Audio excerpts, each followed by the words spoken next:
Boa noite a todos. Vamos ver aqui se hoje, mais uma vez, a energia de São Paulo vai permitir que a gente faça a nossa reunião, ou se a privatização vai, enfim, acabar com essa nossa iniciativa de tantos anos, de tanto esforço, né? Se eu cair, eu vou tentar voltar contra a internet. Então, aguardem um pouquinho, que eu tento entrar, mudo a internet e tento entrar de novo, vejo se fica mais estável, e vocês veem como é que está também a conexão. Conexão, como é que está aí para vocês? Estão me ouvindo bem? Uhum. Então tá. Muito bem. A gente viu a frase semana passada, e a gente vai entrar agora no motivo. O que ainda não é suficiente para começarmos um trabalho aplicado em cima da melodia. Ainda não é suficiente. E eu quero me concentrar só no motivo hoje, porque o Schoenberg sugere algumas metáforas que eu gostaria de explorar as consequências. Eu gostaria de explorar as consequências, né? E aí, semana que vem, a gente entra no próximo capítulo dele, que é construindo formas-motivo, que vai completar, né, ou pelo menos amparar satisfatoriamente o uso instrumental da noção de motivo, porque é claro que há mais a que se aprofundar, né, no fenômeno motívico musical. Então, a gente tinha, né, na semana passada, olhado, né, todas essas menções não, mas todos esses raciocínios que, no caso do Schoenberg, são perfeitamente harmônicos com a proposta estética do Cassirer. Lembrando que o Cassirer não está, assim, nem de longe falando de música, né? O Cassirer, dado não só as proximidades e a instrumentalização dele próprio, como também da maioria dos leitores, ele se concentra naquilo que tem amparo textual, então literatura, poesia e drama. Não é que ele não vai falar de atuação, ele fala, mas tem, né, ou o predomínio do texto ou um amparo textual importante. E aí, como segunda divisão na abordagem dele, a gente tem as artes plásticas, e ele se concentra, claro, de maneira bastante tradicional, na pintura e na escultura, mas a pintura num primeiro momento. É numa terceira divisão que ele menciona outras coisas, né? E muito en passant, música é uma delas. Quando a gente pega um trabalho que visa ensinar composição, o trabalho do Schoenberg, né, que foi publicado póstumamente, mas também depois que o Cassirer tinha falecido, né? Acho que o Schoenberg falece 10 anos depois do Cassirer, e esse trabalho é publicado, né, uns bons anos depois da morte do Schoenberg. A gente vê que o raciocínio do Schoenberg é muito harmônico do Cassirer. E eu acho que o Schoenberg não leu o Cassirer. Então, o que pode parecer aqui uma oportuna coincidência, uma feliz coincidência, eu não vejo dessa forma. Eu acho que isso é uma consequência da aplicação do método transcendental. O método transcendental, ele é um método exigente porque o seu resultado acaba justamente sinalizando tendências predominantes. Ele avalia, né, de uma maneira bastante ampla e bastante erudita uma gama enorme de pesquisas, e ele coloca essas pesquisas dentro do raciocínio da construção histórica dos conceitos, indagando se nessas pesquisas a premissa ideal é refutada. Se em alguma pesquisa você consegue construir o raciocínio, ou se evadindo, ou mesmo superando e inviabilizando o idealismo. E o que sempre se verifica é o contrário. O que sempre se verifica é que, ainda que a pesquisa se oriente contra o idealismo, ela pressupõe fatores ideais que ela não reconhece para organizar seu raciocínio, senão o raciocínio não teria, né, condições de se articular. Então, o método transcendental, criticamente, ele, né, tem, até o momento em que ele foi aplicado, né, ele verificou que não só a premissa ideal ela não é refutada, como, ao contrário, é pressuposta. Mas, uma vez evidenciado isso, a pesquisa ela é muito diferente de ser apenas negada, descreditada, ela acaba se reformulando. É como se potências intelectuais que estivessem lá ganhassem autonomia a partir dessa revisão crítica. E o que torna possível também o Cassirer e a escola de Marburgo em geral antes dele, né, mas o Cassirer certamente, o que permite, de uma maneira muito mais eficiente e dinâmica, a intercalação e articulação de pesquisas muito diferentes umas das outras. O Cassirer faz isso muito habilmente. E o que acaba acontecendo é que ele tem como resultado um mapeamento uniforme e consistente de conceitos e procedimentos muito bem especificados e justificados na sua articulação, que permite depois, com muita facilidade, que essa tendência predominante seja identificada nas pesquisas. Eu não tenho paciência, nem tempo, nem também recursos para fazer essa pesquisa, mas eu entendo que isso vai conflitar muito, por exemplo, com os resultados da pesquisa do Thomas Kuhn. O Thomas Kuhn, nas revoluções científicas, ele elabora aí o conceito de paradigma científico. Esse conceito funciona de que maneira? Ele entende que cada época atua segundo um paradigma específico. E quando a gente aborda a história do conhecimento de uma forma adequada a esse pressuposto, em linhas gerais, né, que maneira é essa? Primeiro, você entende a história do conhecimento como uniforme. Então, é um desenvolvimento uniforme, mais ou menos, né? E ela não é, por exemplo, ela não acontece como um fenômeno denso de caminhos paralelos. Ela é mais serial. E ela aspira internamente uma evolução. Ela aspira uma evolução. Então, você assinala na história do conhecimento essa inclinação ao desenvolvimento, a considerar, né, as etapas anteriores como etapas a serem superadas.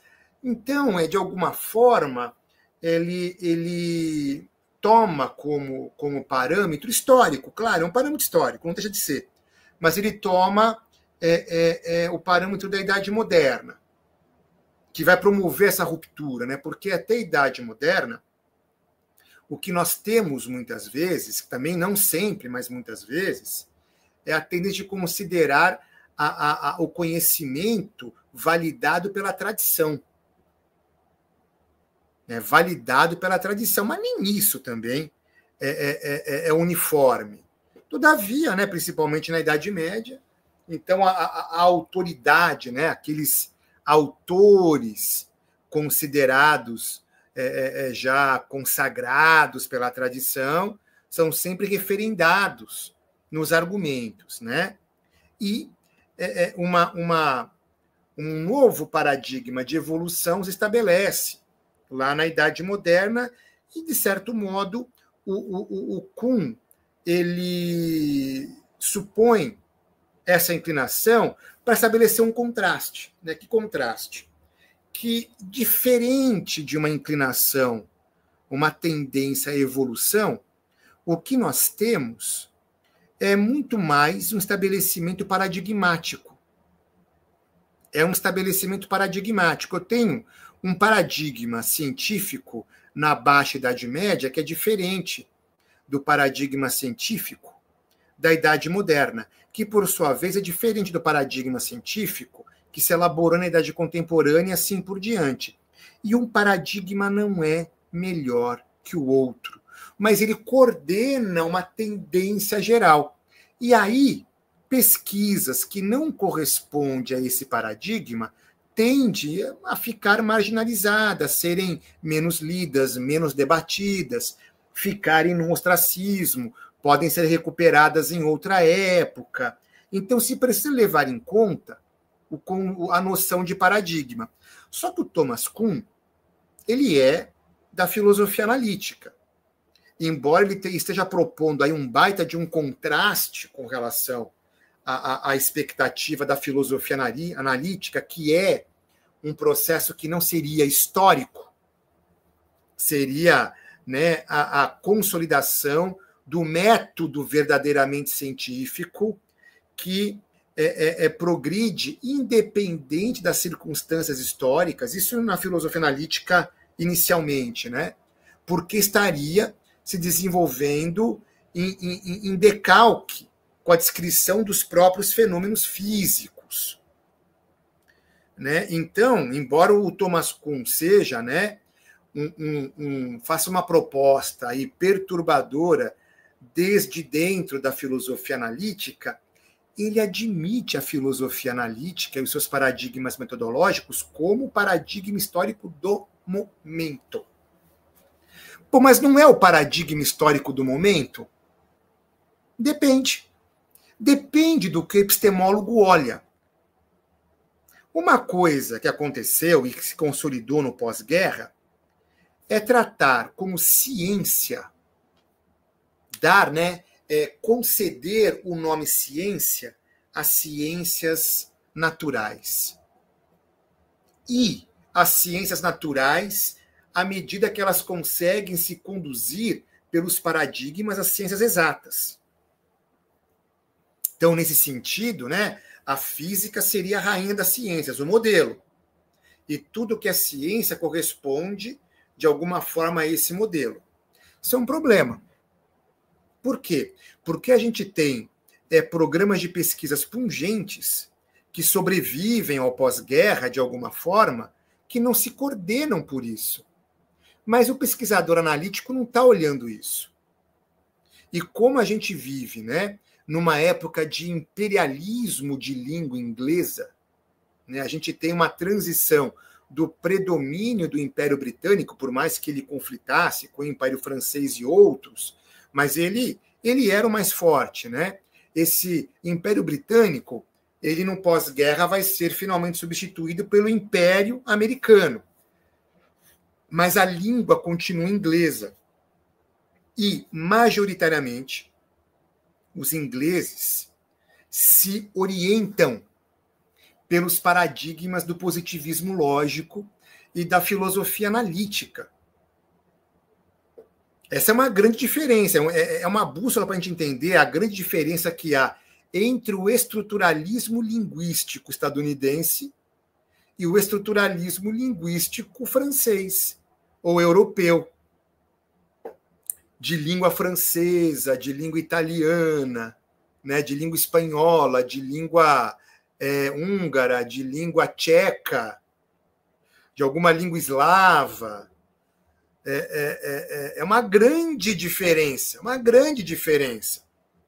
Mas, por razões econômicas e de dominação, a maioria da produção que é lida é produzida em língua inglesa.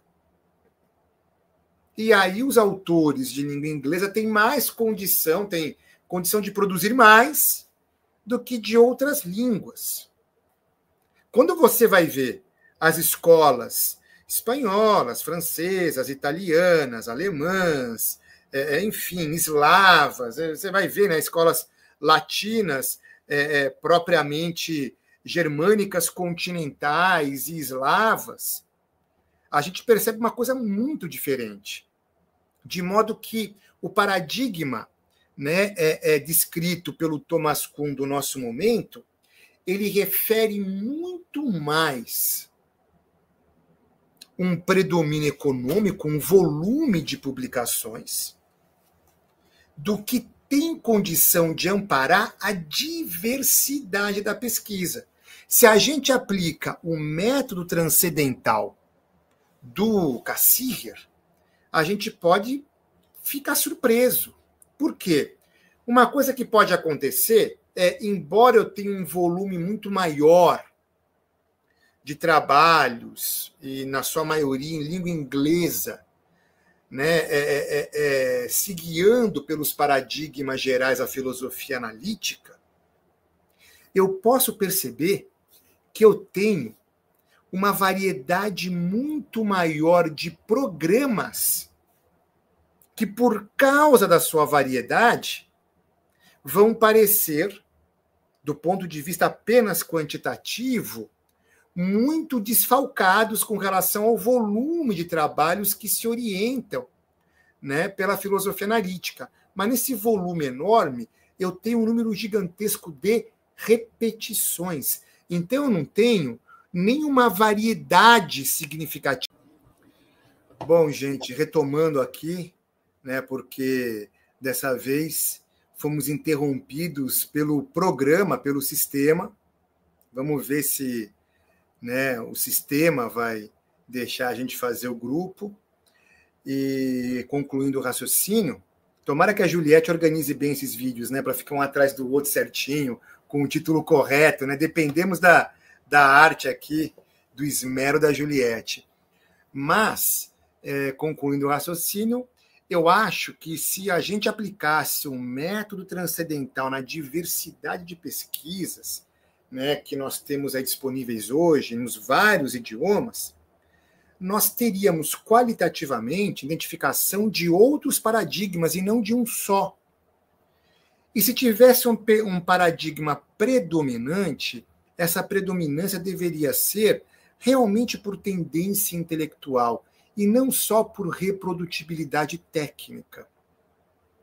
Então, acho que o programa das revoluções científicas do Kuhn se alteraria bastante. Eu tenho essa impressão, né? Posso estar falando aqui uma bobagem, mas, enfim, fica aqui a reflexão.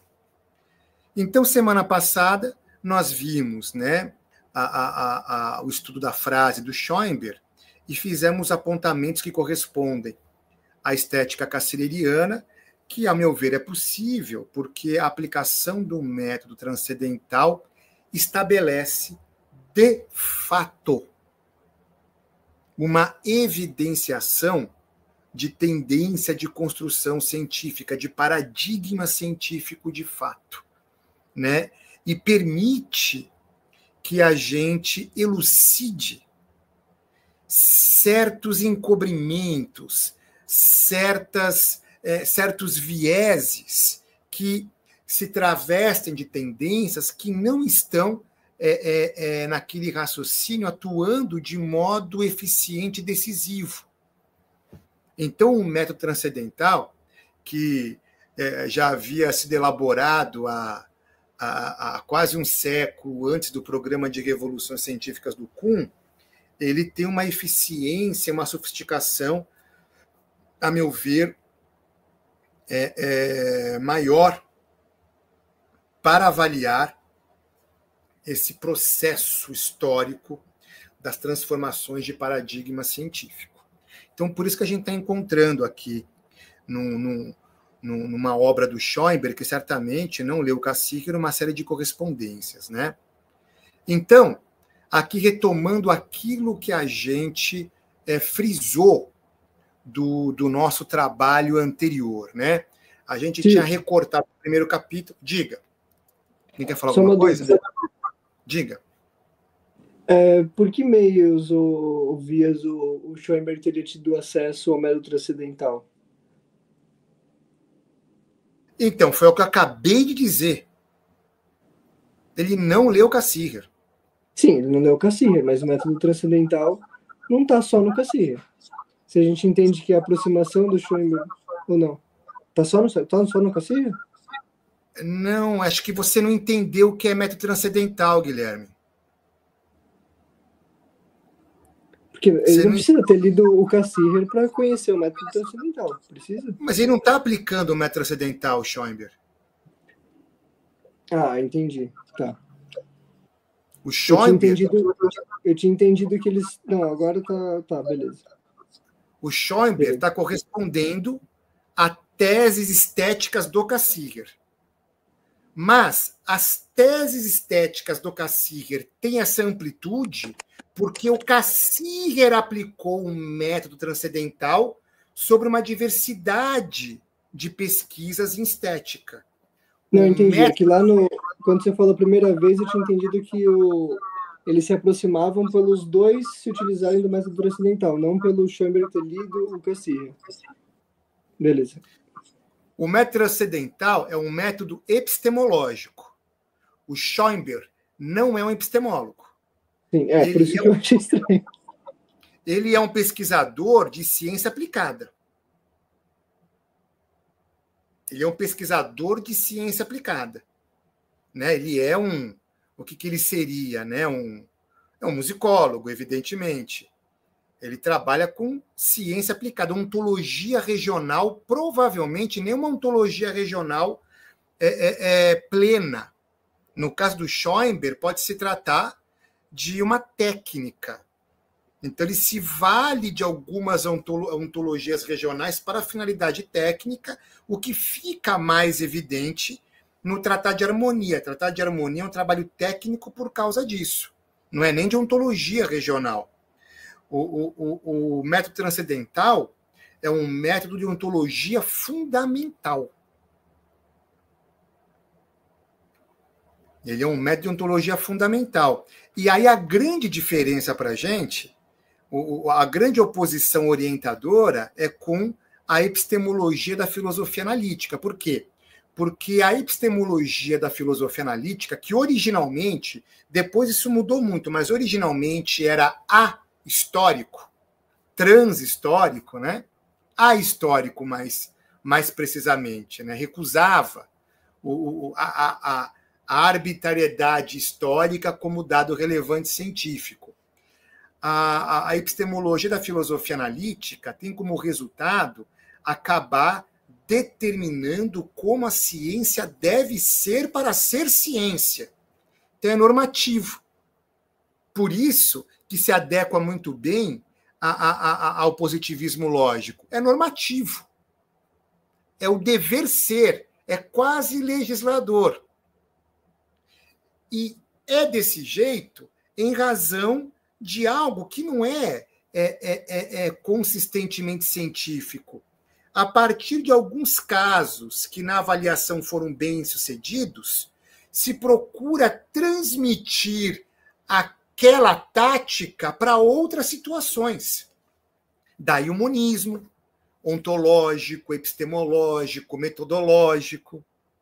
Né? Só pode haver um. O método científico, para ser válido, só pode haver um.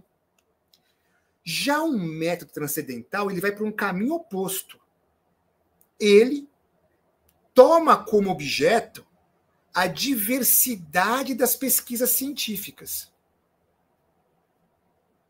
E ele vai verificando, a partir de uma série de parâmetros, que a gente falou agora há pouco, né, o sucesso, as conquistas, a coerência com os pressupostos, a coerência com os objetos e as possíveis interconexões entre várias tendências.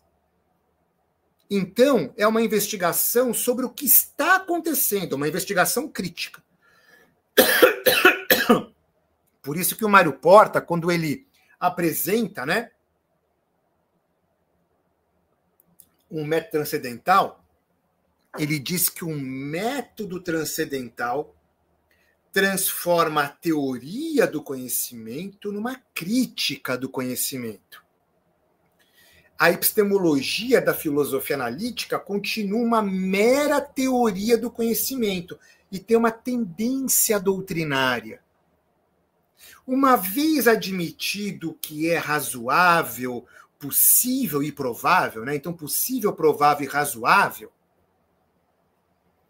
uma vez estabelecido, né, as categorias mais elementares, no limite de eu não conseguir pensar sem elas, eu assumo um comportamento cogente.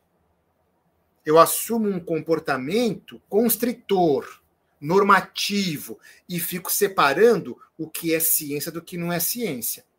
No método transcendental, eu tenho uma perspectiva aberta. Por quê? Porque eu estudo o processo histórico da ciência, levando em conta, né, o passado, mas observando de maneira crítica o próprio presente.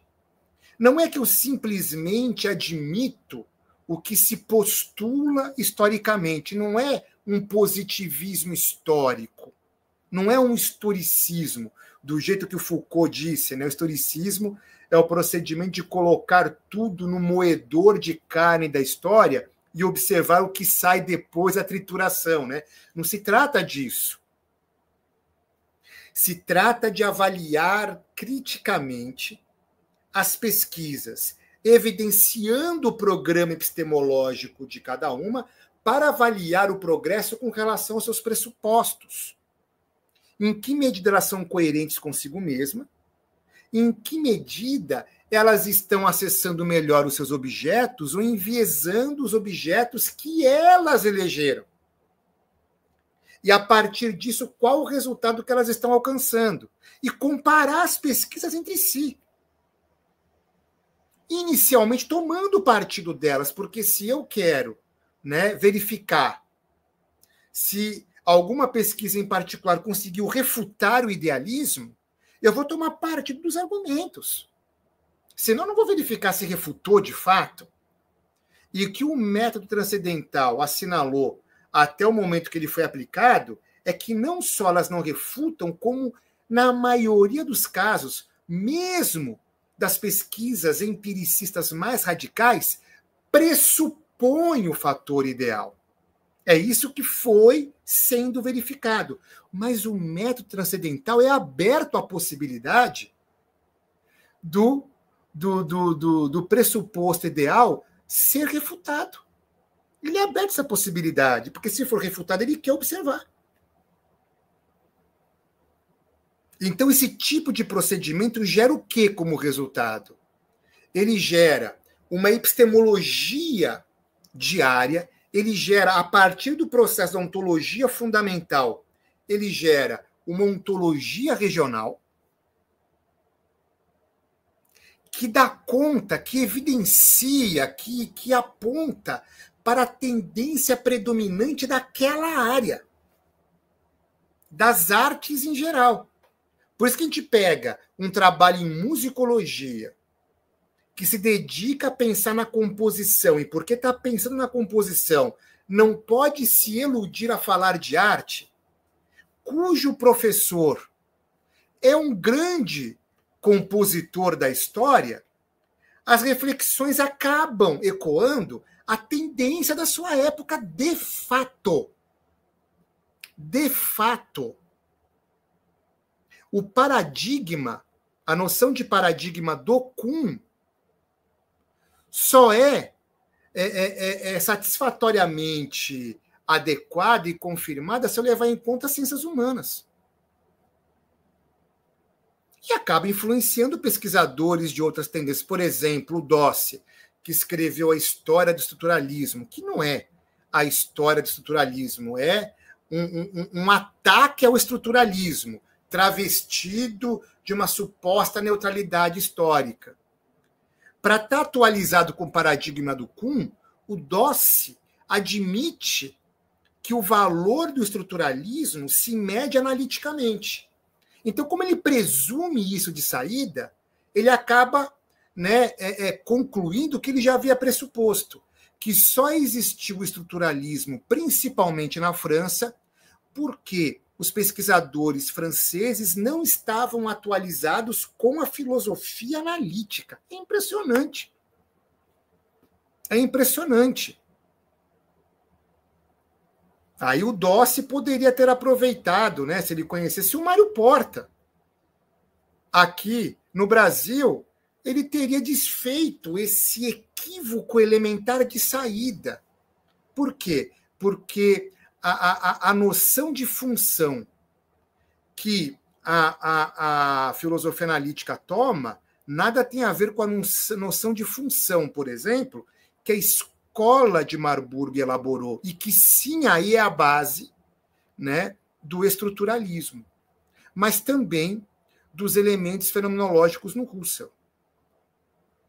Então, o Dossi, ele ecoa mais preconceitos do que propriamente ecoa uma adesão programática. É claro que ele tem uma adesão programática, então a gente sabe qual é ela. Não é a filosofia analítica, ele não é um filósofo analítico, e na posição de não ser um filósofo analítico, ele vai acusar o estruturalismo de ser uma filosofia analítica ruim, um positivismo ruim, remendado, né? Ele está partindo, né, de uma perspectiva hermenêutica, e hermenêutica fenomenológica, em certa medida, porque é a escola de onde ele se formou. Mas nem nesse sentido é uma pesquisa, de certo modo, consistente.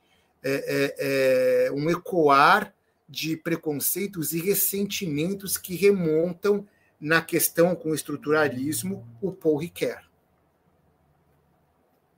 De modo que o trabalho do Dossi, né? Não sei se eu estou falando errado o nome dele, é o Dossi. Estou falando certo. O trabalho do Dossi, a história do estruturalismo, é muito mais um objeto de pesquisa, é muito mais um registro, um documento de uma contenda, de um debate academicista, do que propriamente um trabalho sobre estruturalismo, né?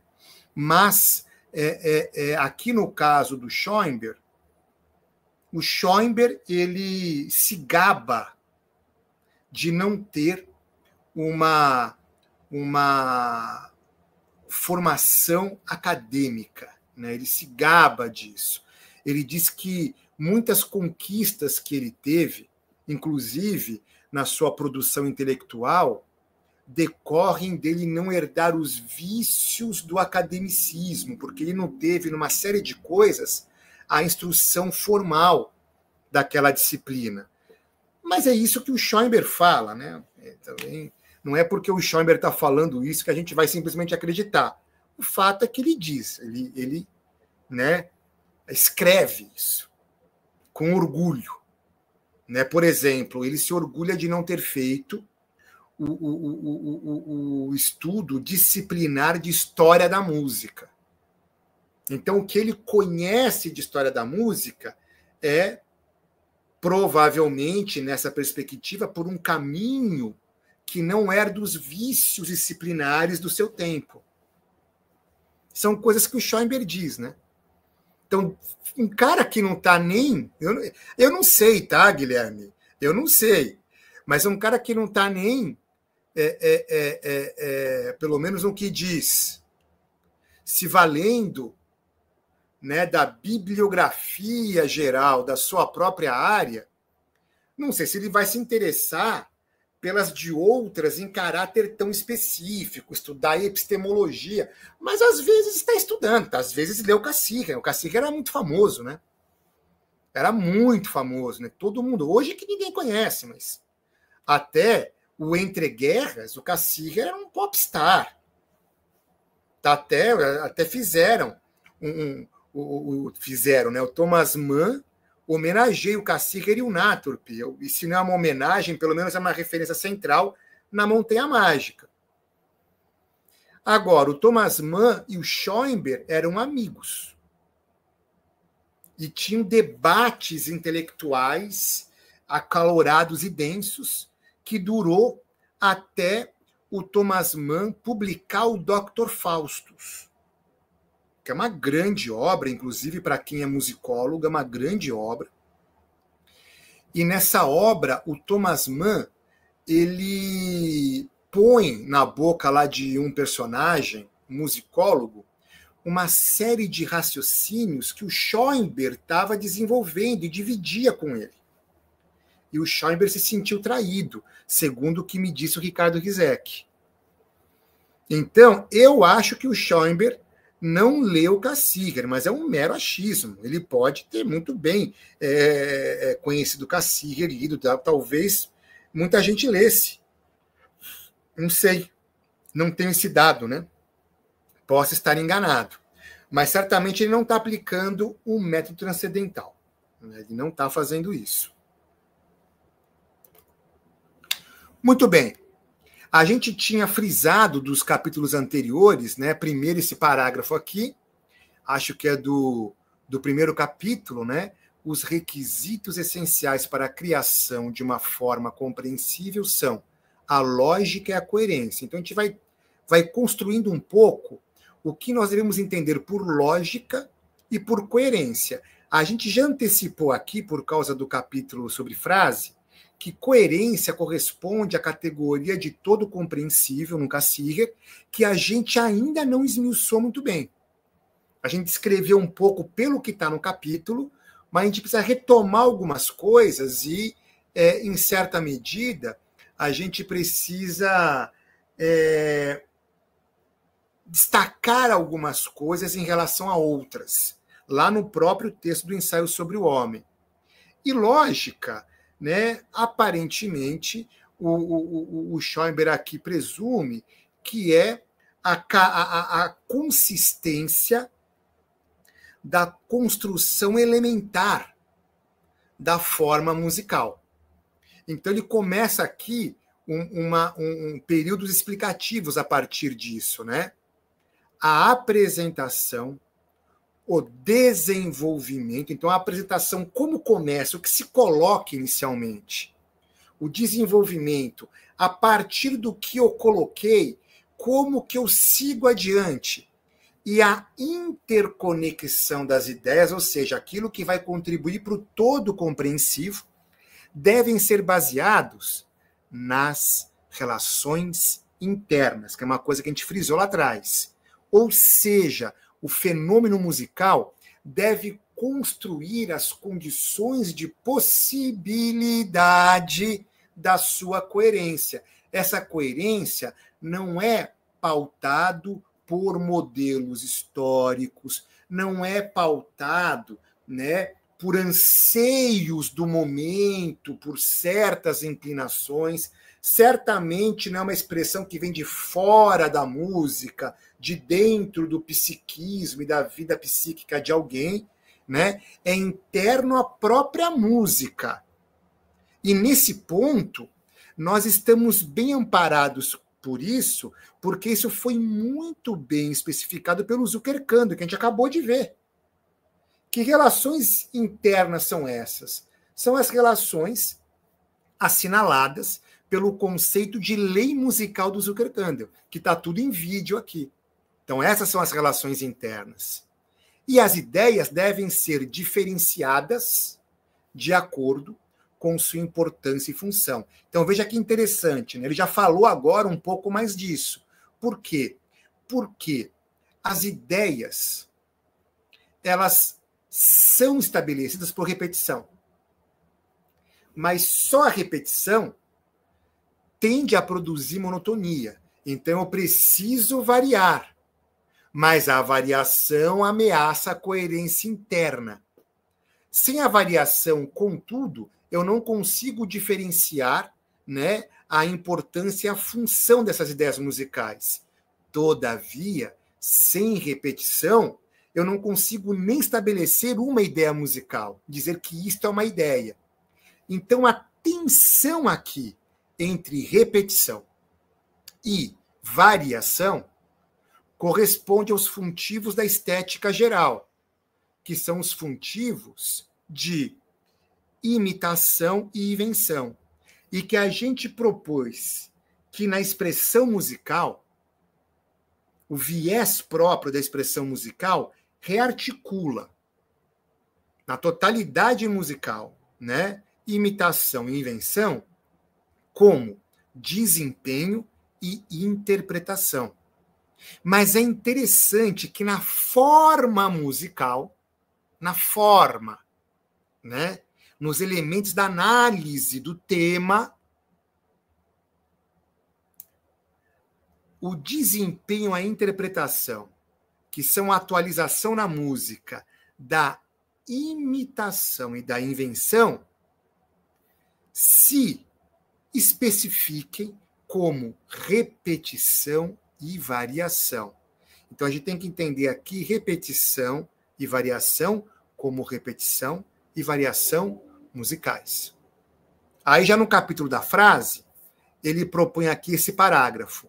Esses blocos musicais, frases, motivos, etc., fornecerão material para construir unidades maiores de vários tipos, de acordo com as necessidades da estrutura. Assim sendo, os requisitos da lógica, que é processual, coerência, que é o todo, e para atingir a finalidade, que é compreensibilidade, mas uma compreensibilidade que não pode suprimir o interesse, porque daí é um novo funtivo, uma nova função, né? Cujos funtivos são compreensão e interesse, que também estão envolvidos aqui em desempenho e interpretação. Devem ser preenchidos de acordo com a necessidade de contraste, variação e fluência de apresentação. Então, tem sempre aqui um raciocínio que mantém, que conserva a tensão fundamental da estética, voltados, evidentemente, para o problema da análise. Certo? Então, vamos entrar aqui, se ninguém tem alguma coisa a colocar, finalmente no capítulo do motivo. E a gente vai fazer isso hoje, né, como uma primeira parte da consideração do motivo, para então, semana que vem, entrar no capítulo sobre a construção de formas motivo, que provavelmente será o que o Kaplan trata por ideia básica. Vamos ver aqui no Schoenberg. Ninguém quer colocar nada? Então vamos lá. Até mesmo a escrita de frases simples envolve a invenção e o uso de motivos, mesmo que talvez inconscientemente. Sim, na maioria das vezes. Mas é inconsciente em que sentido? No sentido de um processo proposicional. E isto vai ser importante para a nossa análise estética. Desde que eu comecei a fazer aula, você vê se existe, né? Mas eu estou aqui comprimindo desde.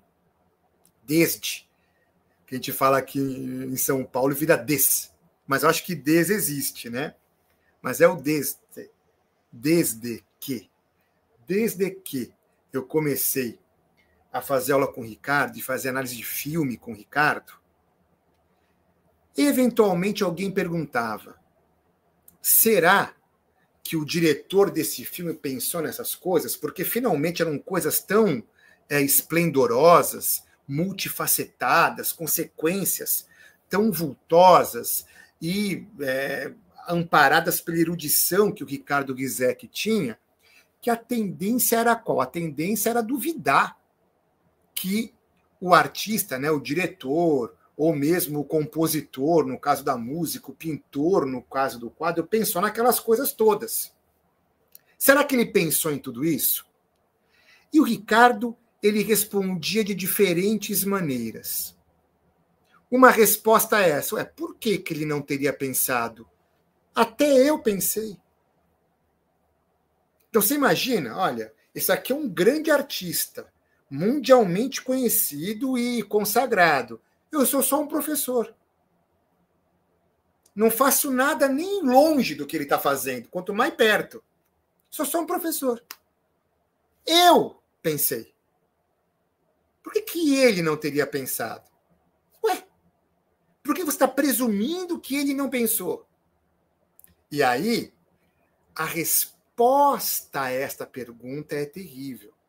Geralmente não se presume que um artista pode ter pensado algo que parece, né, espetacular,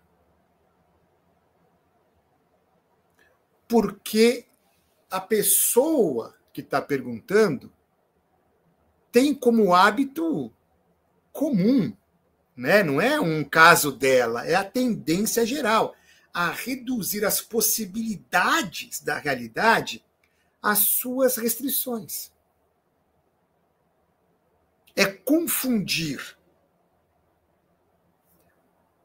os horizontes possíveis da realidade com seus próprios horizontes de compreensão. E não cabe aqui discutir se isso é uma tendência humana ou se isto é uma tendência apenas histórica. O fato é que isso é uma contribuição decisiva para aprofundar o mundo na ignorância que nós estamos nos aprofundando já há muito tempo. Cada vez mais, as pessoas no mundo inteiro não supõem existirem coisas muito diferentes e muito além do que elas conhecem.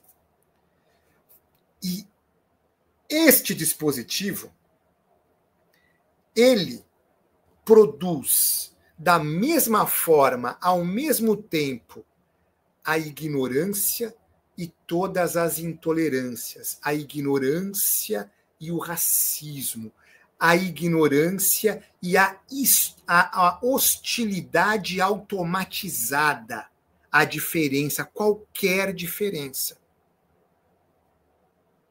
Então, para muito evangélico, se a pessoa não é cristã, de preferência evangélica, não vale a pena conversar, nem levar em consideração.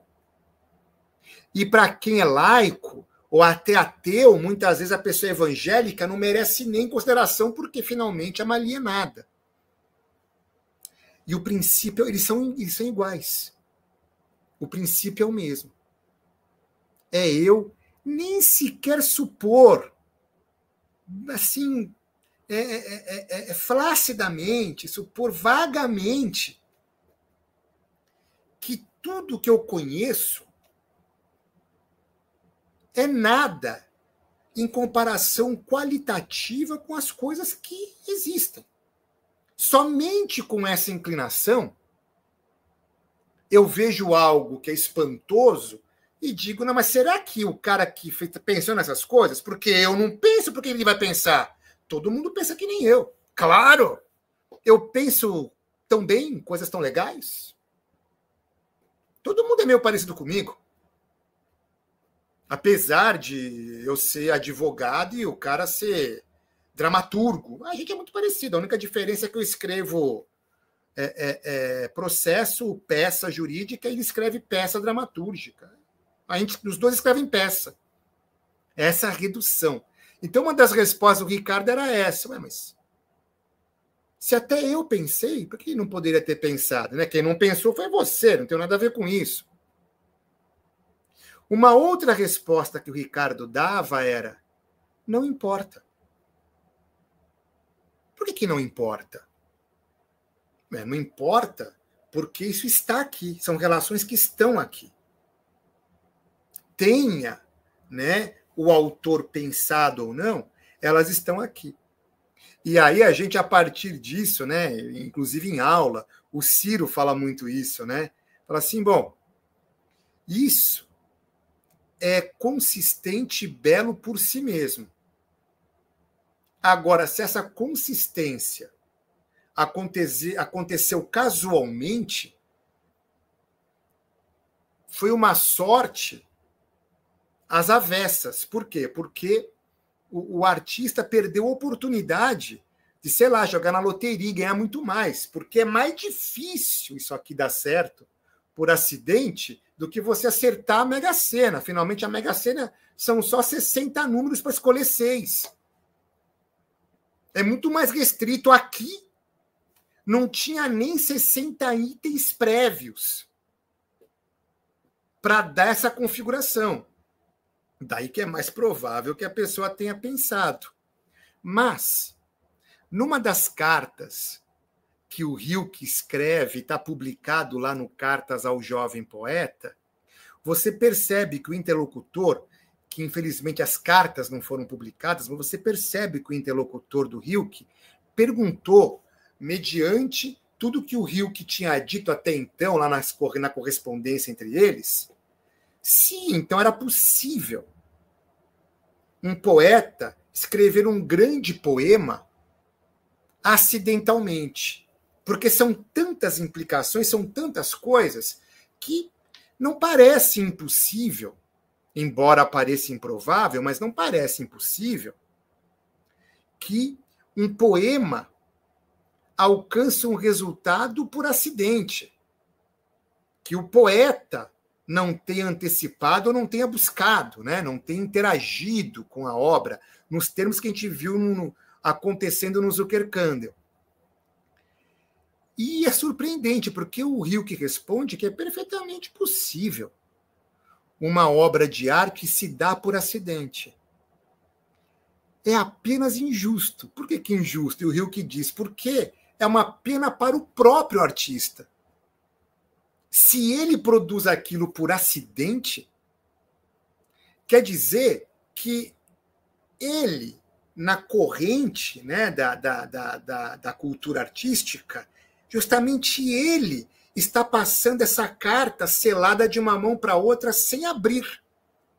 Outros abrirão essas cartas, mas ele não. Ele não abrirá. Mas é perfeitamente possível.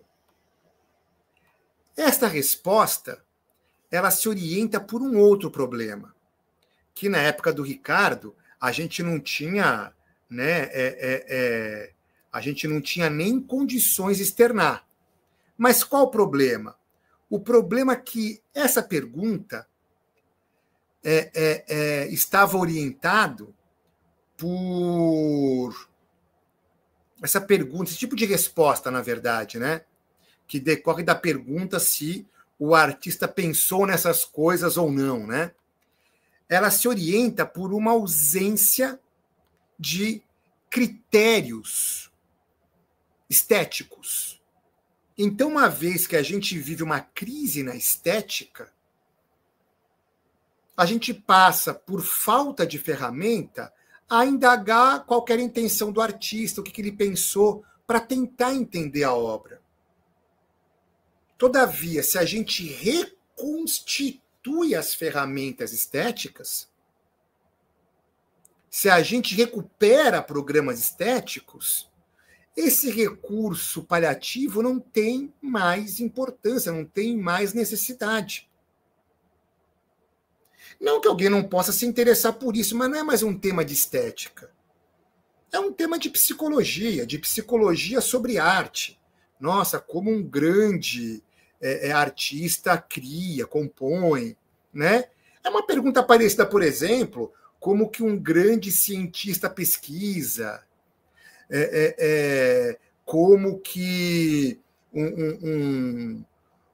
sei lá, né? Como que um grande explorador, ele planeja a sua viagem, as suas ferramentas. Não é que não tem interesse, mas isso não necessariamente vai corresponder às coisas que o pesquisador vai descobrir. As coisas que ele descobre podem estar num livro, sem ficar descrevendo o que ele fez para chegar lá e descobrir aquilo. Né? Teoria geral da relatividade funciona muito bem, sem ficar explicando quais foram os caminhos que o Einstein foi percorrendo para formular o problema. Não precisa disso. Não que a gente não possa perguntar, se interessar, mas, finalmente, a equação está lá. Da mesma forma, a obra de arte. A gente pode se perguntar, puxa, mas, meu Deus do céu, né? Como se deu aí a vida desse sujeito para ele virar um Rodin? Como se deu a vida desse sujeito para ele virar um Machado de Assis? É uma coisa que interessa.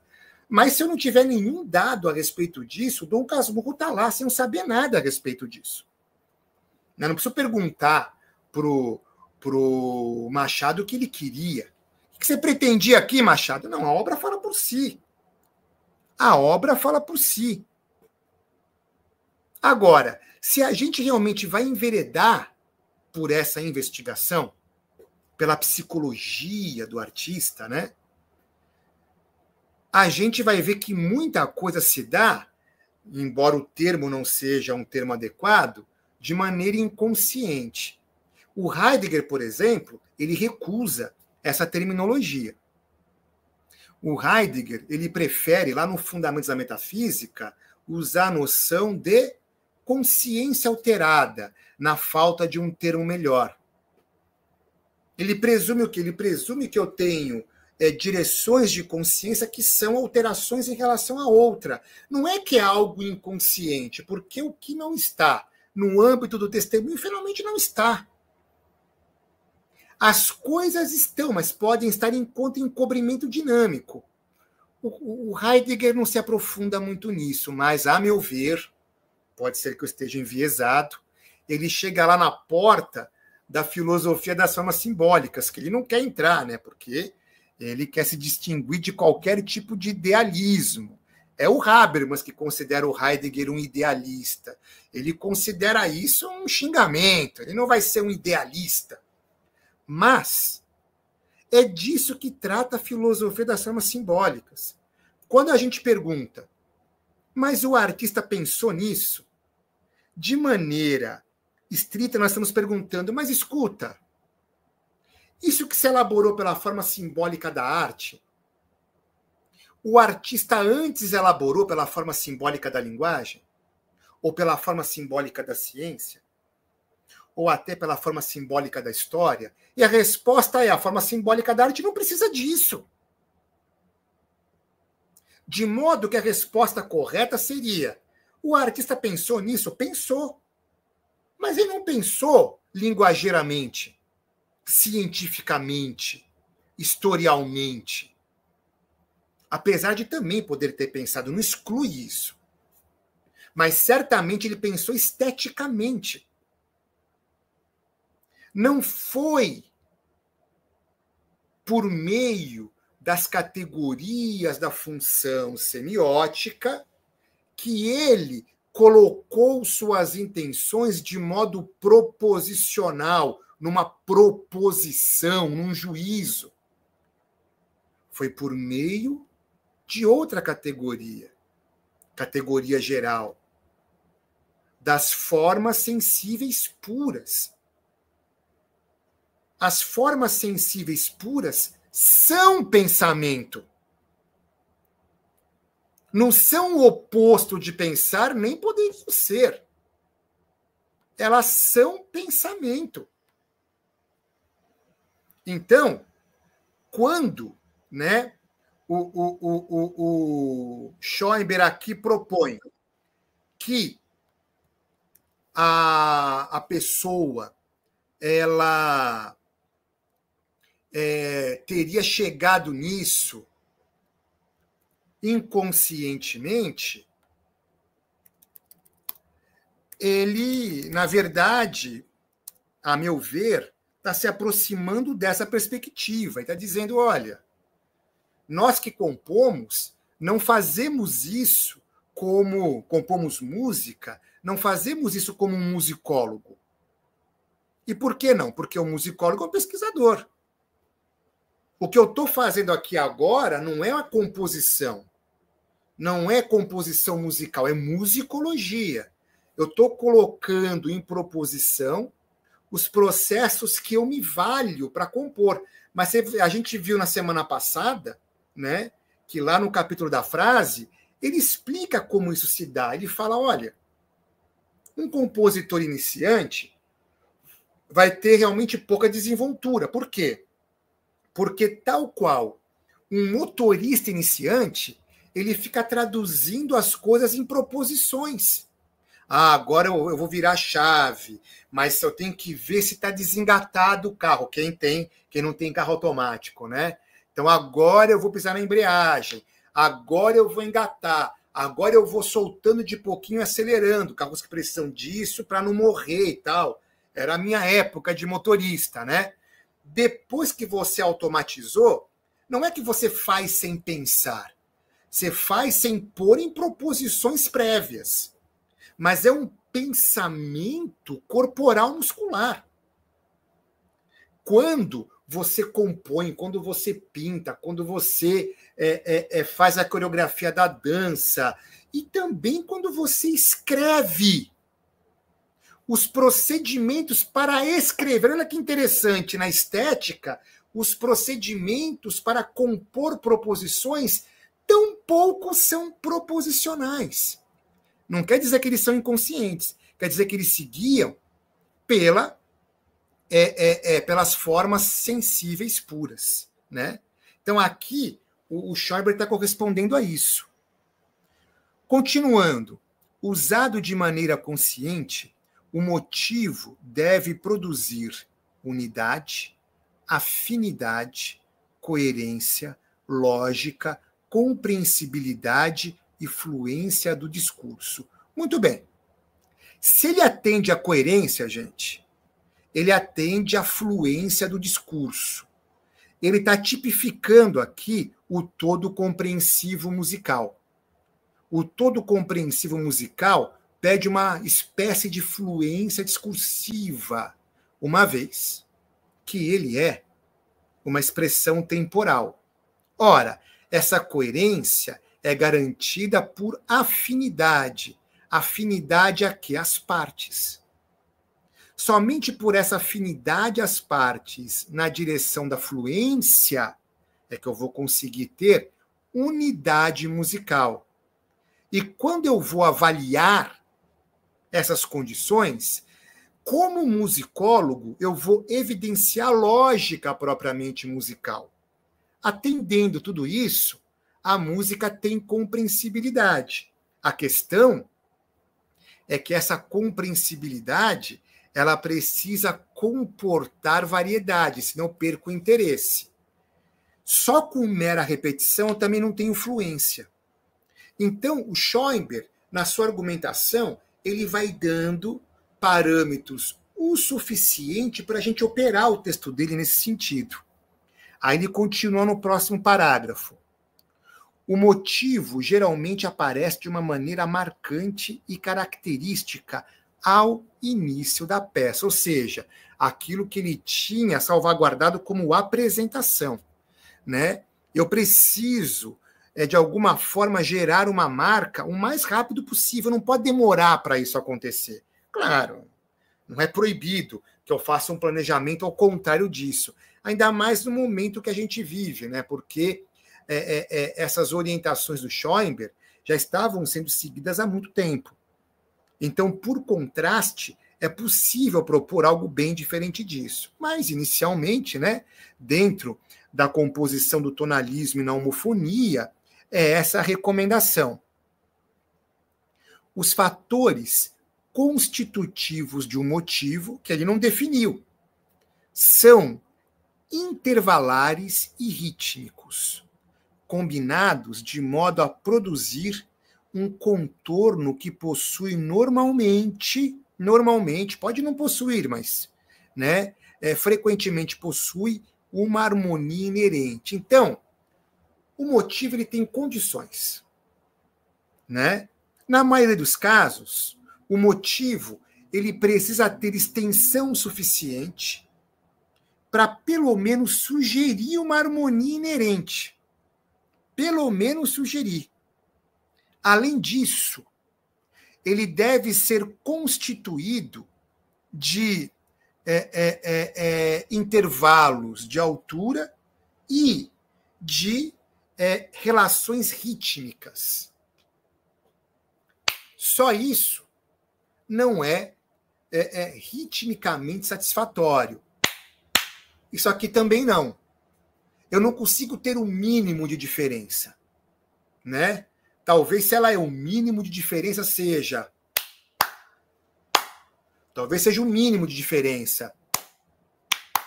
Não sei, ritmicamente pensando.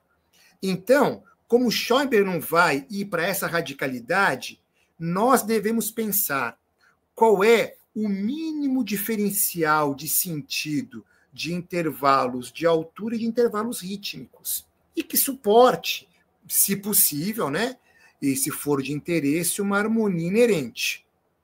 Então, a meu ver, ele dá as condições motívicas, mas ele não vai lá e ele não vai lá e define de maneira aplicada o que é o motivo, das condições para a gente pensar, uma vez que é difícil mesmo. Só que a partir disso, ele vai aqui para uma direção metafórica muito interessante, né?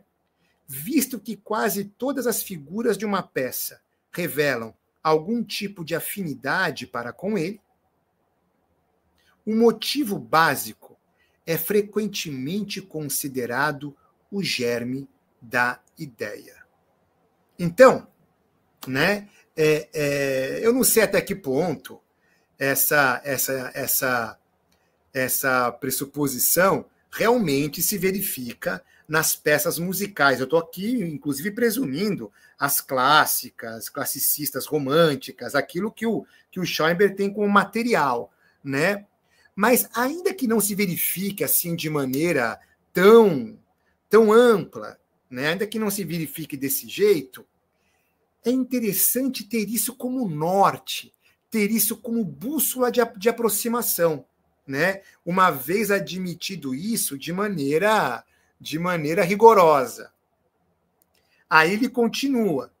Se ele inclui elementos, em última análise, de todas as figuras musicais subsequentes, bom, não sei se de todas as figuras musicais, mas da maioria, das mais importantes, né? Ou pelo menos de um conjunto das mais importantes, acho que tudo isso é válido, né? Poderíamos, então, considerá-lo como o mínimo múltiplo comum e, como ele está presente em todas as figuras subsequentes, poderia ser denominado máximo divisor comum. Gente, essa metáfora aqui é demais essa metáfora.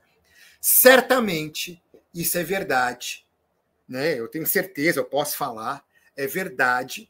E, assim, verdade não só, né, no sentido de corresponder a isso, mas corresponder de modo exemplar e facilmente evidenciável. Então, é um caso muito especial. De modo que a gente pode dizer que certamente isso é verdade para o primeiro movimento da Quinta Sinfonia. Por quê? Por que esse caso é especial? Porque na Quinta Sinfonia, o Beethoven está experimentando fazer um motivo funcionar não como ideia, não como frase, mas como tema. Como tema. Ele quer verificar se é possível fazer o motivo funcionar como tema, uma vez, evidentemente, alicerçado pelo todo do primeiro movimento, dado a restrição do motivo, né, de não compor partes internas. Ele é a primeira extensão musical que suporta a operação, então ele permite ser repetido. Mas como ele não porta partes internas, ele não permite ser, por exemplo, fragmentado. Então não são todas as operações que ele suporta também. É um mínimo de extensão para começar a suportar operações, mas não todas. Para ser fragmentado tem que ser uma ideia já, tem que ser uma ideia musical. O motivo não suporta fragmentação. Aliás, eu geralmente, né, frequentemente fragmento uma ideia musical em motivos. É aí, somente aí, ou somente não, mas é um caso, né, tradicional, é um caso oportuno de fazer o motivo aparecer. Para identificar o motivo de uma ideia básica, nada melhor do que uma fragmentação. Nada melhor do que uma fragmentação.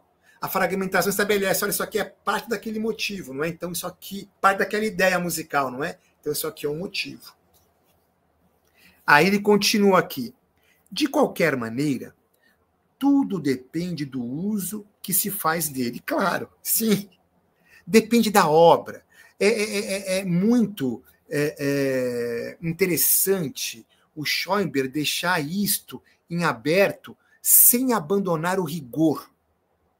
Por isso que esse segundo parágrafo eu considero preciosíssimo, porque ele tenta estabelecer da maneira mais abrangente e geral possível as condições de possibilidade de motivo, ainda que ele não vá lá definir o motivo de maneira aplicada, como a gente está tentando fazer. Bom, a mínima extensão que suporta operação.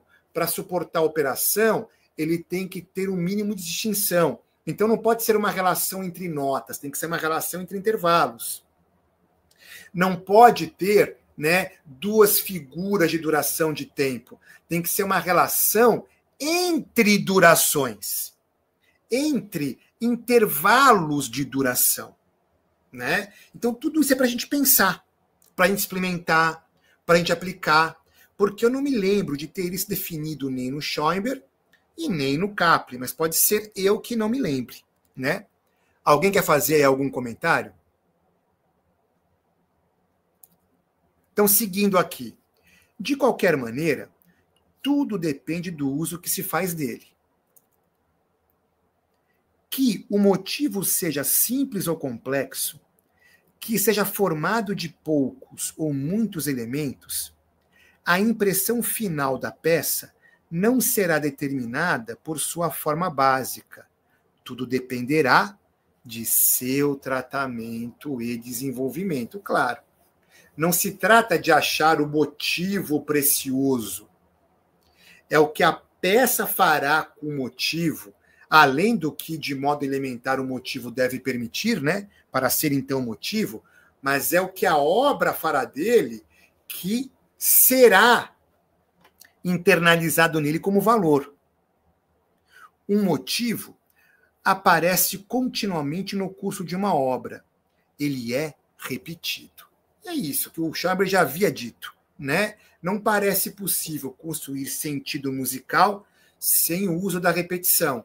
Todavia, a repetição pura e simples produz monotonia, compromete o interesse. Então, nós precisamos variar. Mas a variação, quanto mais variado for, mais ela tende a quê? Ela tende à irracionalidade. E isso compromete a compreensão. Então, uma obra de arte, ela tem a virtude de sustentar esse problema, não de resolver esse problema, de sustentá-lo. Ela está sempre na tensão entre compreensão e interesse. Daí porque eu propus como funtivo da análise musical, como funtivo, né, da forma melódica. Precisamos de um nome melhor para isso, né? Mas eu propus como funtivo, como função, perdão, os funtivos de compreensão e interesse. A compreensão atualizando na análise os elementos da imitação e o interesse atualizando na análise os motivos da invenção. É o que ele conclui aqui no último parágrafo. A pura repetição, porém, engendra monotonia. E essa só pode ser evitada pela variação. Ele vai continuar daqui a pouco esse raciocínio, porque a variação também tende à incompreensão. Certo? Mas nos detendo aqui nessa página, o que a gente já acabou de ler, né? A gente vê que esse segundo parágrafo, que eu considero primoroso, ele aponta para a singularidade. Né? Como que esse motivo mantém o todo compreensivo de uma obra em razão de estabelecer uma singularidade, que é este elemento que torna o motivo e, por fim, o próprio tema marcante. No âmbito da análise musical, portanto, isso corresponde à lei musical do Zuckerkandl, em sentido bem específico. Claro que a lei musical não se restringe à análise musical, a gente sabe disso. Mas é um meio mais evidente de explicitá-la, mais fácil de explicitá-la, dentro, evidentemente, da prática comum, né? Da composição homofônica, do tonalismo. Não acho que se restringe a isso, mas certamente para isso ele serve.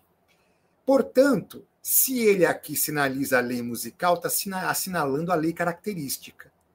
E o que o Schoenberg está dizendo é que o elemento mais atômico da lei característica, ou melhor, né, molecular, né, atômico é muito singular, né, mas molecular da lei característica deve atender ao mesmo tempo às condições de um mínimo múltiplo comum e de um máximo divisor comum. Como que eu entendo isso inicialmente de modo abstrato, né, de modo não aplicado concretamente?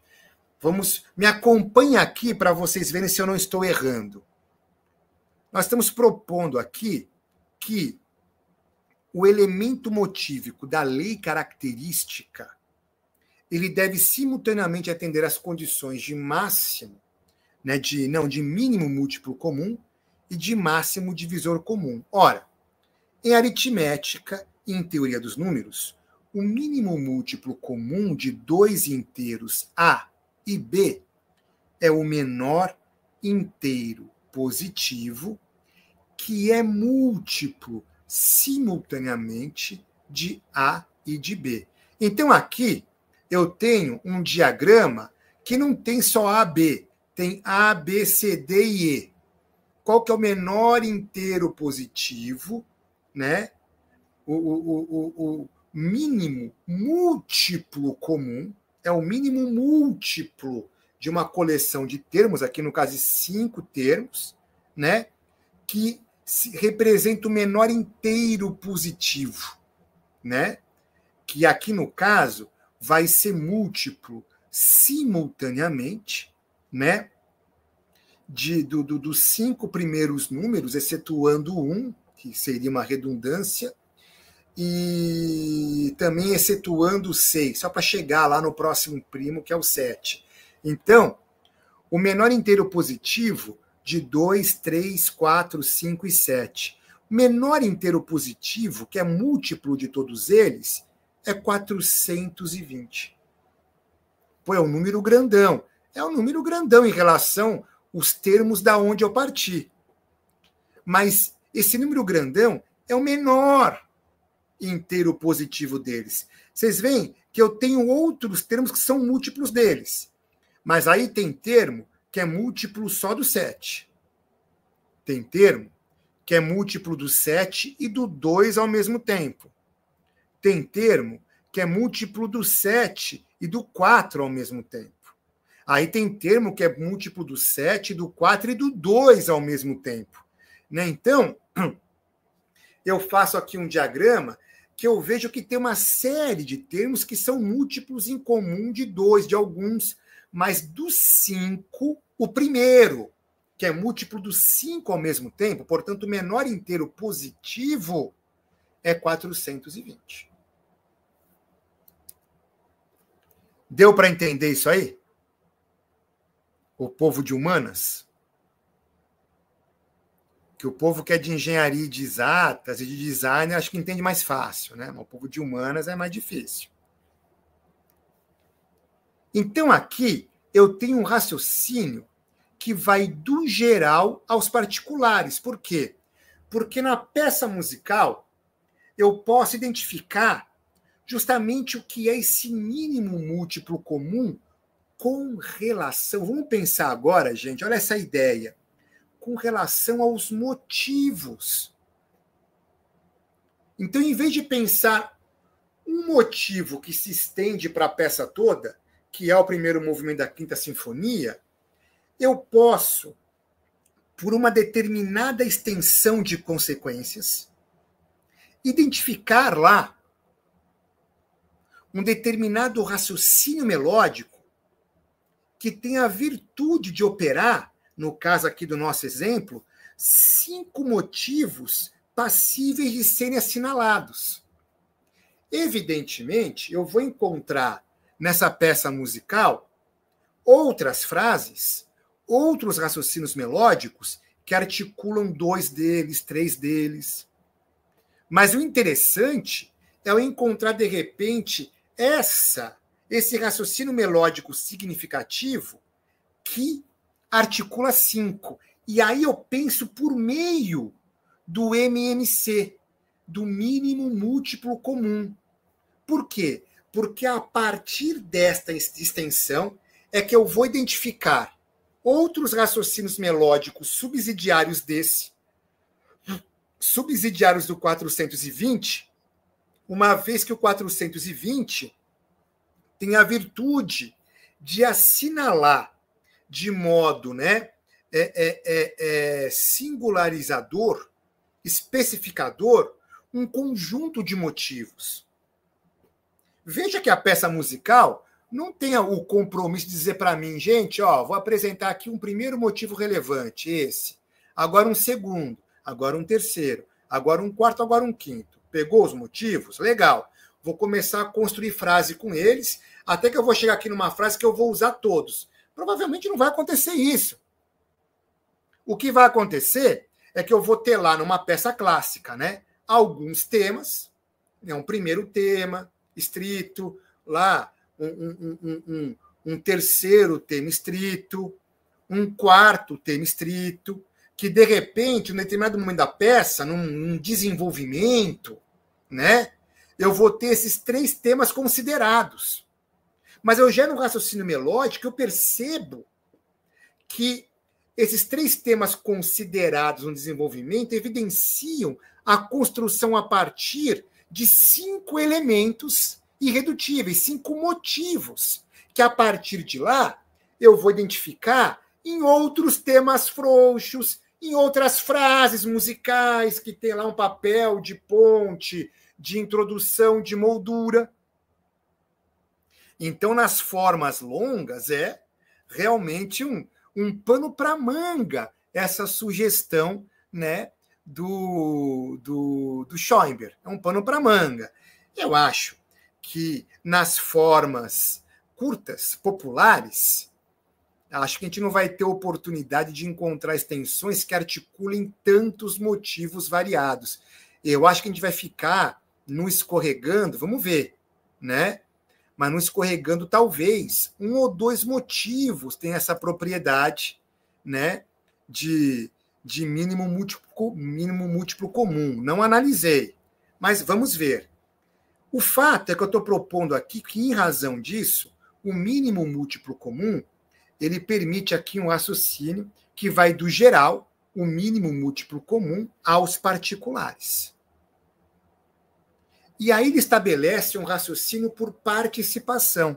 Somente quando a gente encontra, né, aquele raciocínio melódico que intercala 2 ou mais motivos importantes da peça, é que a gente identifica 2 ou mais temas importantes da peça, é que a gente assinala esse conjunto de motivos que vai passar a ser, vai se evidenciar na sua relevância para a música.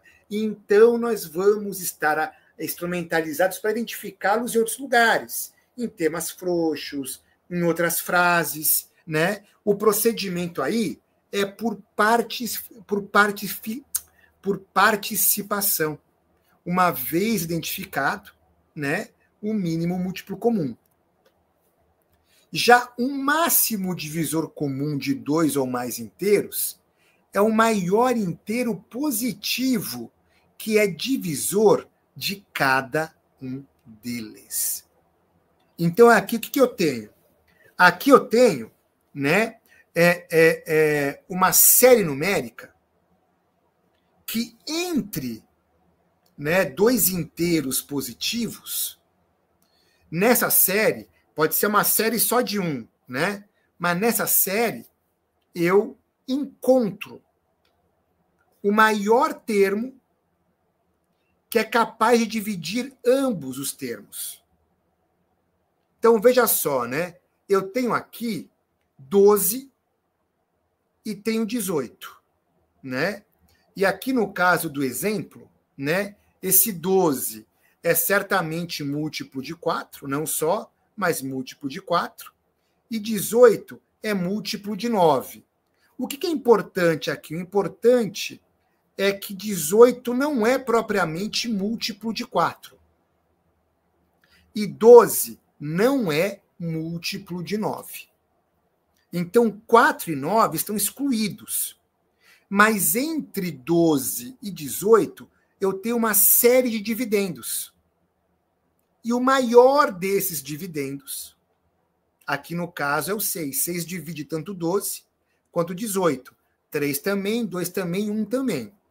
A rigor, quaisquer 2 termos inteiros, né, positivos, tem pelo menos um divisor comum, que é o 1. Né? Eu penso aqui, né, 5 e 7, o divisor comum entre eles é o 1. Só que o que interessa são os termos que eu tenho um máximo divisor comum. Inclusive um máximo divisor comum de uma determinada série. O que eu imagino aqui? Eu imagino aqui um motivo que tem a propriedade, que daí vai ser diferente do 1, né? Porque os números, eles são só quantitativos. Mas o motivo é uma grandeza qualitativa. E eu consigo ter um motivo que exprime esse papel. Na Quinta Sinfonia, o raciocínio é esse. Eu pego lá um motivo, esse motivo fica claramente expresso na ideia básica, que é a repetição do motivo, e eu vou mostrando como que este motivo ele será o divisor, né, o máximo divisor comum de todas as extensões do primeiro movimento, de quase todas, se não de todas. Mas é de quase todas, é muita coisa. Nem precisaria ser de quase todas, poderia ser de um grupo, claro. Né? Aí eu identifico na peça lá um determinado universo de sentido, evidentemente. Mas, no caso do primeiro movimento, ele vai ser, né, certamente o divisor das principais frases e temas do motivo, do movimento, né, da primeira sinfonia.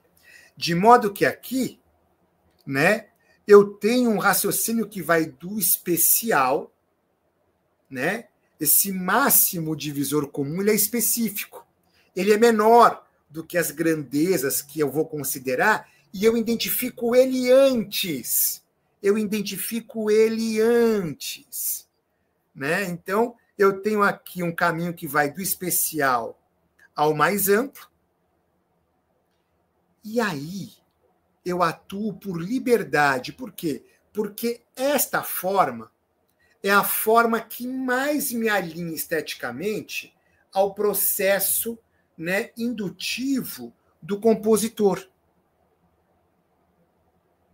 Porque o compositor, em muitos casos, encontra primeiramente os motivos menores, né, os motivos mais moleculares, para depois ir criando formas maiores. É o que o Schoenberg sugeriu lá no capítulo anterior sobre a frase.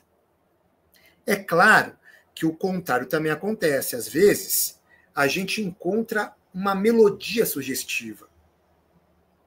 Que o nosso processo de compor com ela é começar a analisá-la. Fala, mas essa melodia parece tão interessante, por quê? Por que razão? É um caminho por participação na composição. Mas a gente pode proceder indutivamente. E eu chamei isso por liberdade.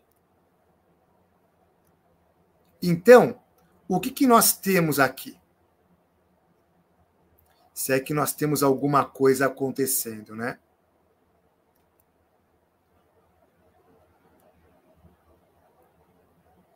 Será que eu botei um slide a mais? Oi? Aqui onde? O slide não tá andando, rapaz. Mas ele não travou, ó, porque eu por liberdade entra e sai, né? Sim. Posso ter errado no slide, botado um slide a mais aqui. Bom, enfim.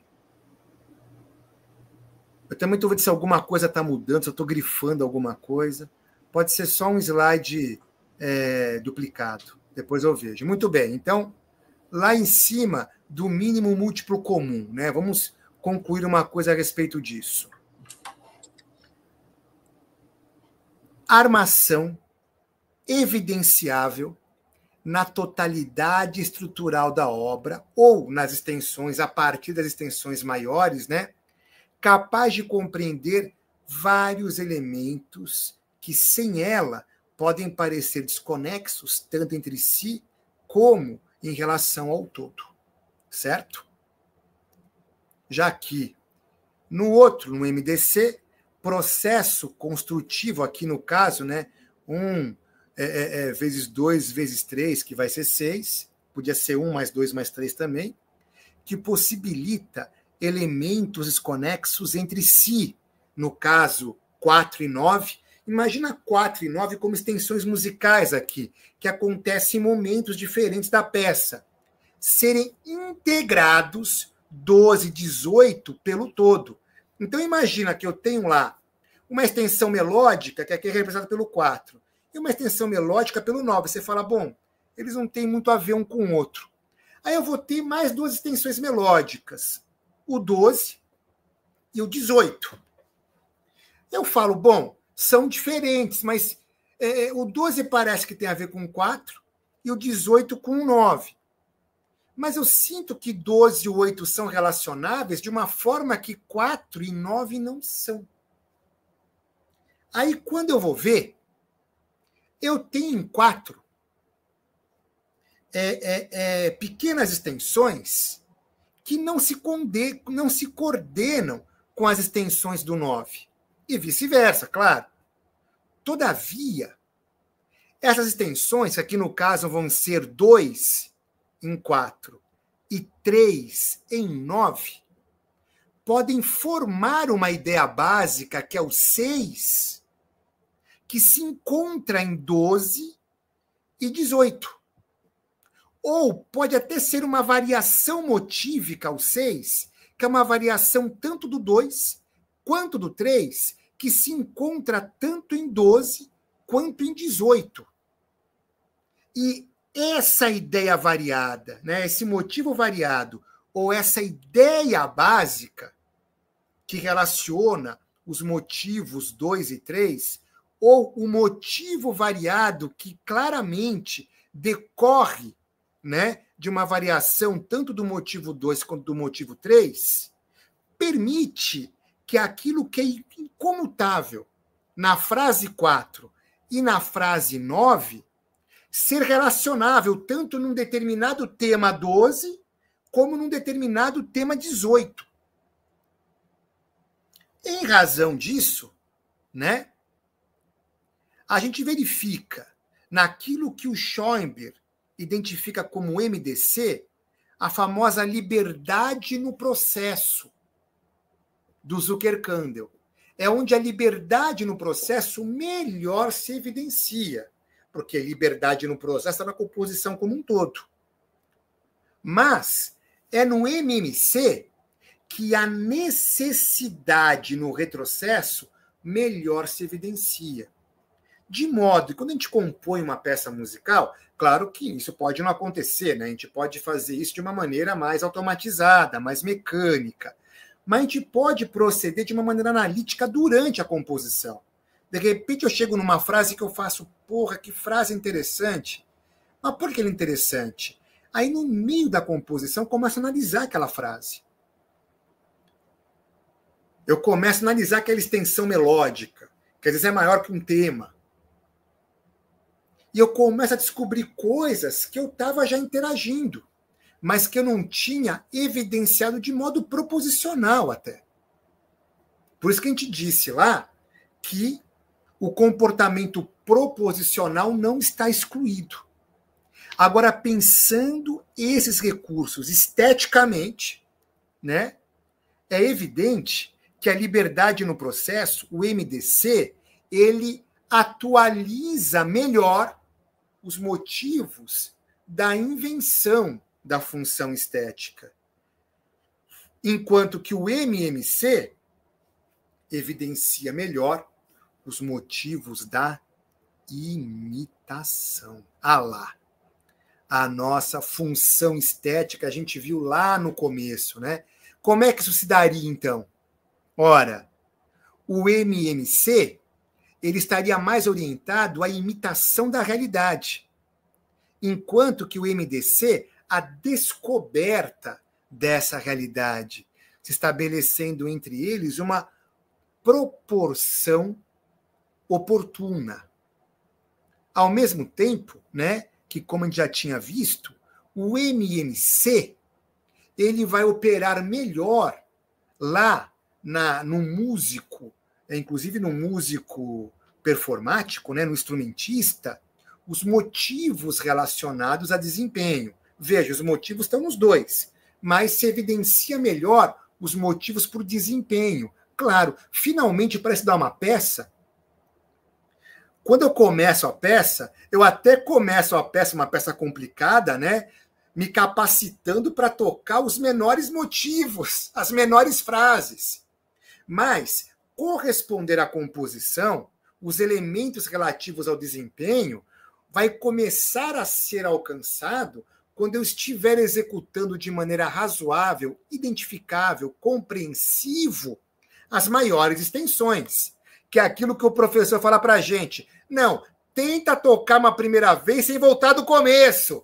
R continua. R continua. Para você acender um desempenho razoável, começar a interagir com o desempenho, você não pode voltar para o começo, porque naquela insegurança, pelo menos eu e os meus colegas eram assim. A gente errava, vou começar de novo. Não, R continua, retoma de onde você está. Agora, quando você tiver o desempenho já razoavelmente estabelecido num primeiro patamar viável, né, em que você vai ter uma boa imitação da composição, aí você volta a trabalhar a interpretação. E a interpretação, ela atende aos detalhes, aos contrastes, às quebras. É aquilo que você vai identificar muitas vezes no plano frasal e motívico. No plano frasal e motívico, que eventualmente vai fazer com que você desaprenda algumas coisas do desempenho. Deve ser assim. Deve ser assim.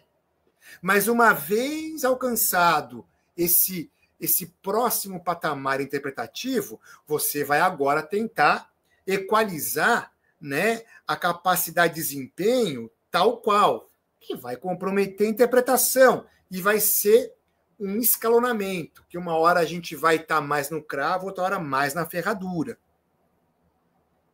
Então, né, dentro naquele nosso gráfico anterior, é o MMC, a necessidade no retrocesso, que vai ter mais relação com a arte imitativa, e o MDC vai ter mais relação com a invenção e com a arte característica, né? Por isso que é o MMC que vai trabalhar melhor as relações de continuidade e retratação do contexto, mas a liberdade no processo que vai dar o poder de personificação da unidade da obra, certo? E é por isso que nesse segundo parágrafo, né, quando o Schoenberg coloca o motivo, geralmente aparece de uma maneira marcante e característica no início da peça. Ele está falando da invenção. Mas lá, no último parágrafo, quando ele lembra, né, um motivo aparece continuamente no curso de uma obra. Ele é repetido. Isso é um elemento de imitação. Só que ele já adverte em seguida. A pura repetição, porém, engendra monotonia. E essa só pode ser evitada pela variação. Então, novamente, aqui atenção com a invenção. Certo, gente? Então, a gente vê aqui a função estética sendo atualizada o tempo todo no discurso e nas propostas metafóricas do próprio Schoenberg. Por isso que é fundamental aqui também guardar este último parágrafo aqui, né, dentro dos nossos parágrafos principais que nós estamos recortando de cada capítulo. E agora, a nossa função estética entre imitação e invenção, para pensar o plano motívico da análise, a gente vai guardar esse MMC como imitação e esse MDC como invenção. Bom, eu queria introduzir essa ideia para a gente hoje, né? Tendo consciência que ela é bastante exaustiva. Eu não sei o quanto de dúvida ficou, mas eu queria pelo menos falar sobre o que se trata, porque eu quis levar a cabo a metáfora do Schoenberg na medida do possível, do modo como eu pude. E daí vai ser interessante o quê? Vai ser interessante vocês terem em vista justamente esta relação aqui, né? Vocês terem em vista esta relação aqui da função estética. Terem em vista este gráfico aqui.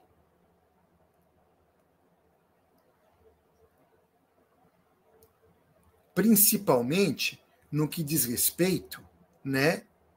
Principalmente no que diz respeito à análise musical considerada esteticamente. Como a gente já sabe aonde eu vou chegar, qual é a proposta que eu faço agora? A proposta que eu faço agora é que a gente retome na semana que vem, a partir daqui, né? Eu deixo para consideração do grupo, né? Esse esqueminha que eu fiz, eu deixo para consideração do grupo. E semana que vem a gente retoma esse raciocínio. Ele pode ser, né, como o Ivan deve presumir, né, ele pode ser oportuno para além dos elementos estritamente musicais, né? Essa estratégia do Schoenberg, aqui recepcionado pela estética do Cassirer. Eu proponho que a gente retome esse raciocínio rapidamente semana que vem, com vocês marinando essas relações por uma semana. Porque daí a gente já entra nas formas motivo e já tenta pensar isso numa primeira tentativa, numa primeira, digamos assim, numa primeira aventura em cima do escorregando. Tá certo? Eduardo apoia.